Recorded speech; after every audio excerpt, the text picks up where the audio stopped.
एमिति नरम तुलुतुलिया पिठा आपण माने अति सहजरे करि परिबे। घरे रही गैस रे मध्य नॉनस्टिक साहाय्य आपण माने करि परिबे। देखंतु पूरा पतला पतला पिठा होईची।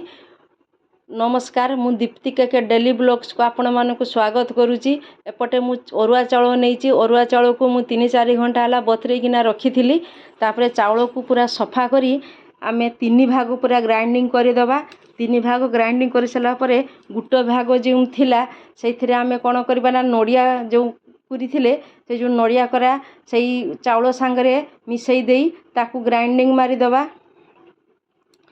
सांग माने मोर रेसिपीटी केमिति लागिला आपण माने कमेंट सेक्शन निहाती जणैबे।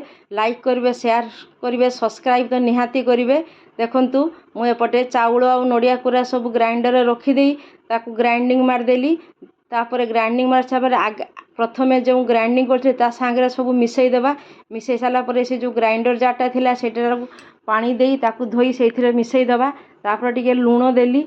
लूण दे साला परे आपणकर जेतिकी मिठा खाइबे मु अल्प टिके मिठा पकेइली। एतिकिरे मु 2 चामच चीनी पकेइली। आपण माने स्वाद अनुसार जेमिति मिठा खाइबे से अनुसार पकेइबे। आणटा को टिके पतला करिवे, बेसी बहलिया करिवेनी। देखंतु आणटा को केमिति पतला करिजी। आ चीनी लूण दे साला परे सेटा को टिके भलो भाबरे एमिति फेंटीबे, गुळेइबे। गुळेइ साला परे मु एठी गोटे नॉनस्टिक पैन नहींची। से नॉनस्टिक पैन रे सेटा को टिके तेल बुलेई देबा। आपण माने ता जगह रे घिओ भी नहीं पारिबे, किछि असुविधा हबनी। किंतु सोरिष तेल जमा नेबेनी, रिफाइन तेल नेबे, नहले टिके घिओ देबे।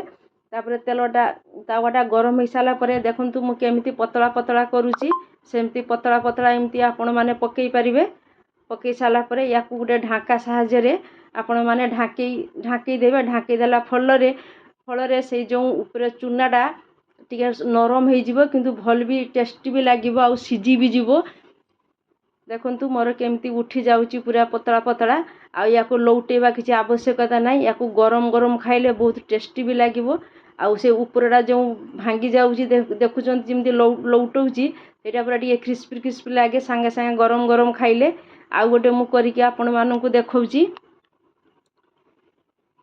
देखंतु एमिति पूरा पतला पतला करिवे, जेते पानिया हेले भी किछि असुविधा नाही एथिरे। एटा को सेमिति आउ थरे सेमिति लौटेई किना ढाकुड़ी देबा। तापर आउ थरे सेमिति लौटेई किना देखंतु पूरा उठी जाउची संगे संगे तावारे, किछि असुविधा नै, तळ भी लागुनी। आपण माने मीडियम आंच रे कि याकू तयारी करिवे। देखंतु हमर हेई गला ए जो पिठा प्रस्तुति केमिति लागुची आपण माने निहाती जणैबे। रहूची। जय गुरु, जय जगन्नाथ।